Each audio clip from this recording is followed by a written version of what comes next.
Hello and welcome to the video. This video is about this thing here. This is the ImmersionRC PowerPLAY.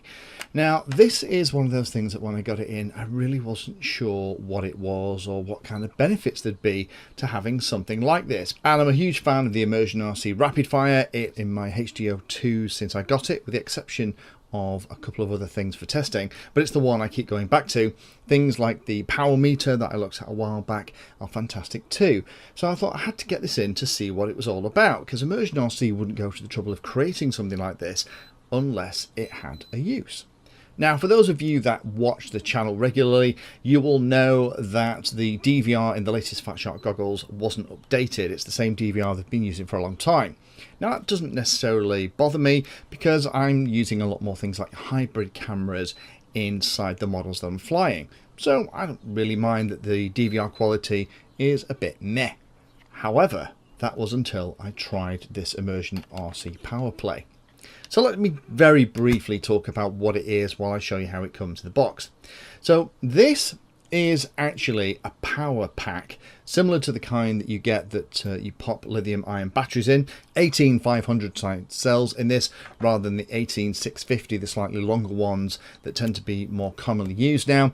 But the size of battery that's in here is starting to become more common in the hobby in these slightly more compact uses. The big deal for this is it actually records in H.264 at 60 frames a second. Now, the analog information that's coming into the goggles that's recorded locally in the goggles in the DVR is also presented at the side. So you can plug the cable in and you can get that same analog signal out into the DVR, as well as power everything from those batteries at the same time. Built in is a little 6cm LCD display.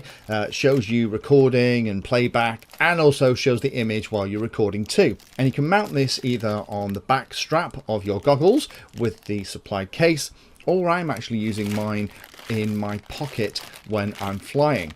And there are a couple of cables, as you can see here. One short one for if you want it on the back of your head.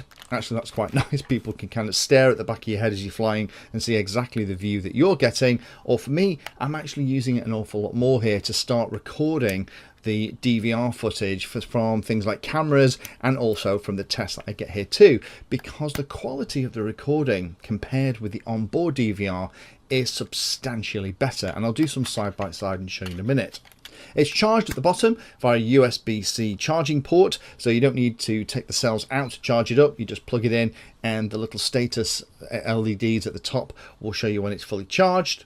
It does come with two 18500 cells included, but I would throw those away. Get yourself a 2000 or 2050 milliamp hour set of batteries, and get yourself a couple of sets of those actually, and then it's easy to keep them swapped out at the field. In the box, as you've seen, there are accessories for head or pocket mounting, and in addition to those cables, you do also get additional pads and pieces too. So the big deal with this, of course, is, well, how much better is it than the onboard DVR? So I recently did a review of this thing here. This is the Emax Eachine Interceptor, little FPV car, about 45 pounds, and I am having an immense amount of fun. So what I've done is I've recorded, when I did that review, I not only recorded the footage from on board the car, but also from the ImmersionRC PowerPLAY that was in my jeans pocket, powering the goggles at the same time.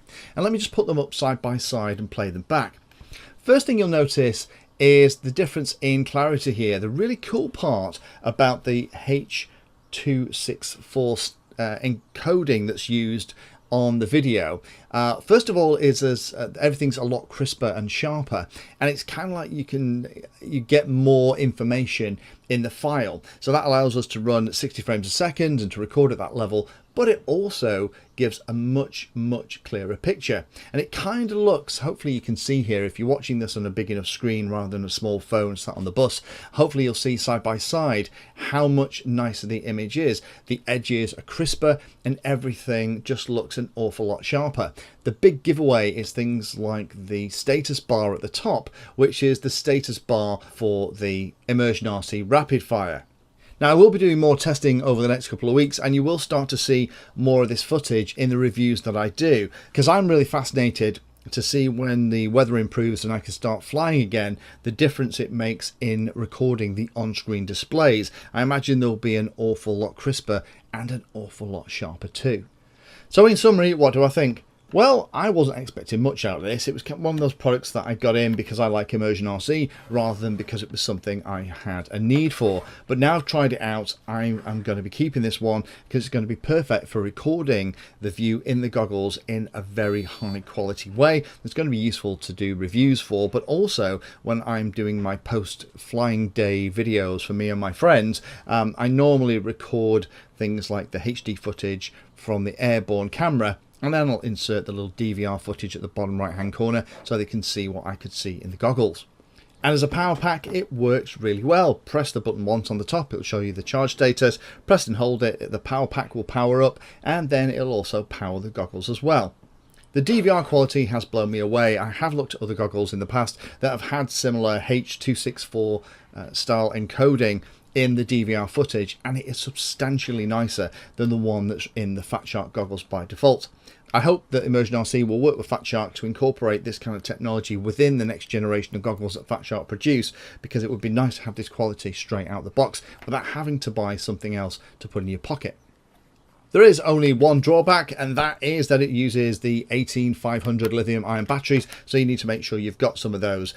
Using the larger battery would have increased the size of the pack quite a chunk, and for me, where I'm using it in my pocket, I probably wouldn't have bothered about that at all. But I'm not sure I've wanted too much more weight on the back of my head if you're going to use the clip and connect it onto the back strap. And the last thing is, not all goggles have the AV out in exactly the same way as Fat Shark. Some of them have a slightly different way around, so do be careful of that and check compatibility if you're not using something like Fat Shark goggles before you buy this for whatever you have.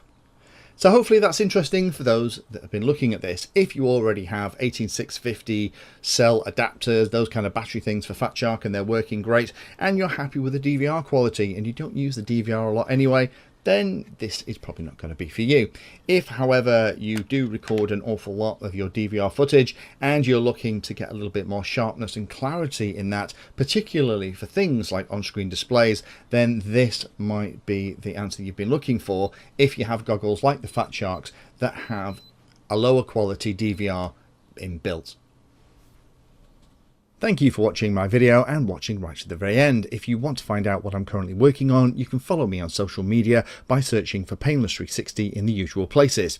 If you'd like to become part of the inner circle, then you can become a Patreon. Details are in the description and you get lots of additional benefits. Check out the playlist section on the channel too. I organise all of my videos into playlists, and it's called something like Introduction to or for Beginners. All of the content is aimed so that you can start at the very beginning, and it teaches you that subject, starting with simple principles and moving up to teach you everything you need to know.